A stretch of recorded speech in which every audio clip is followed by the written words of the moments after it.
வணக்கம் தலைவா! அனைவருக்கும் இனிய வணக்கம். இன்னைக்கு நாம இந்த வீடியோல எத பற்றி பார்க்க போறோம் அப்படின்னு பார்த்தீங்கன்னா, டிஆர்பில ஒரு புதிய அரசாணைகள் வெளியிட்டிருக்காங்க. அதோடைய தமிழாக்கத்த தான் நான் இந்த வீடியோல உங்களுக்கு சொல்லப் போறேன். ஸோ இந்த அரசாணை வந்து பார்த்தீங்கன்னா, டிசம்பர் 21ஆம் தேதியே நமக்கு வெளியிட்டாங்க. என்ன அந்த அரசாணை 243 சொல்வது என்ன?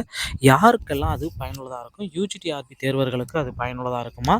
இல்ல பிஜிடிஆர்பி உடைய தேர்வர்களுக்கு அது பயனுள்ளதாக இருக்குமான்றத பற்றி தான் இந்த வீடியோல முழுமையா நம்ம பார்க்கலாங்க.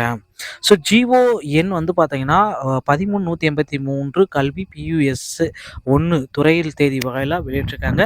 மேலே வாசிக்கப்பட்ட இந்த அரசாணையில் தமிழ்நாடு தொடக்க கல்வி பணிக்கான சிறப்பு விதிகள் வகுக்கப்பட்டுள்ளன. மேலே படித்த 2வது அரசாணையில் சிறப்பு சட்ட விதிகள் மீண்டும் செயலிடப்படுகிறது அப்படின்னு சொல்லியிருக்காங்க. 15 அரசு தனது கொள்கைகளை மாற்றவும் பரிசீலித்து தொடக்க கல்வியை மாநில அளவிலான சீனியாரிட்டிக்கு கொண்டு வர வேண்டும்.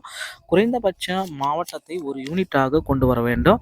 அரசு பரிசீலிக்க வேண்டும். இந்த மறுசீரமைப்பு நடைமுறைப்படுத்தப்பட்டால் தொடக்க கல்வித்துறை மற்றும் தொடர்பான பல்வேறு பிரச்சனைகள் தீர்க்கப்படும்.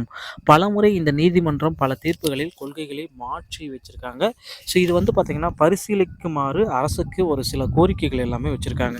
இந்த கோரிக்கைகள் அடிப்படையில் நமக்கு வந்து பார்த்தீங்கன்னா இதை நடைமுறையில் கொண்டு வந்துருவாங்க.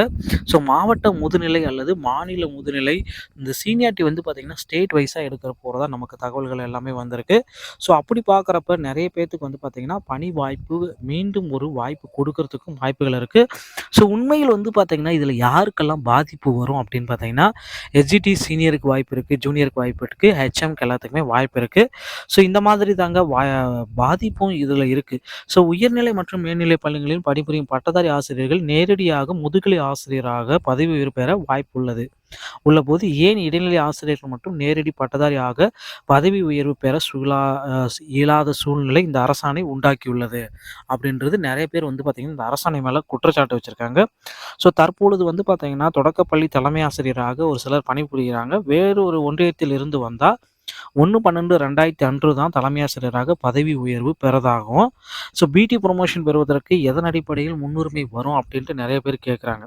ஸோ இந்த பிடி ப்ரொமோஷன் வந்து பார்த்தீங்கன்னா உங்களுக்கு வந்து ஸோ அந்த ப்ரொமோஷனுக்கு உண்டான ஸ்டே ஆர்டர் வெளியிடுறதுக்கு வாய்ப்புகள் இருக்குது.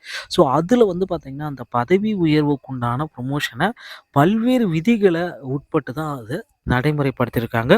மாண்புமிகு உயர்நீதிமன்றத்தின் மேல்கண்ட உத்தரவின் வெளிச்சத்திலும் மேலே படிக்கப்பட்டுள்ள தொடக்க கல்வி இயக்குனரின் முன்மொழிவை கருத்தில் கொண்டும் தமிழ்நாடு தொடக்க கல்விக்கான சிறப்பு விதிகளில் பின்வரும் திருத்தத்தை எல்லாமே செஞ்சுருக்காங்க. ஸோ என்ன அப்படின்னு பார்த்தீங்கன்னா 1 முதல் 3 வரையிலான பிரிவுகள் தனி மாநிலம் தழுவிய மூப்பு பட்டியல், 3இல் பிரிவு 1 மற்றும் 2 அவர்களின் வழக்கமான நியமனம் தேதி அடிப்படையில் சீனியாரிட்டி எல்லாமே பேஸ் பண்ணியிருக்காங்க. ஸோ இந்த பேசிக்கான இதை வச்சு தாங்க அவங்க சீனியாரிட்டியை பிரிக்கிறேன் அப்படின்றத தெள்ள தெளிவாக இந்த அரசாணை வந்து குறிப்பிடுது.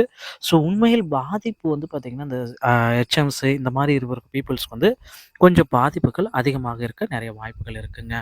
ஸோ டிஆர்பி மற்றும் பள்ளிக்கல்வித்துறை சொந்தமான செய்திகள் அனைத்தையும் நீங்கள் உடனுக்குடன் பெற சேனலோடு இணைந்திருங்கள். அடுத்த வீடியோவில் சந்திக்கிறேன்.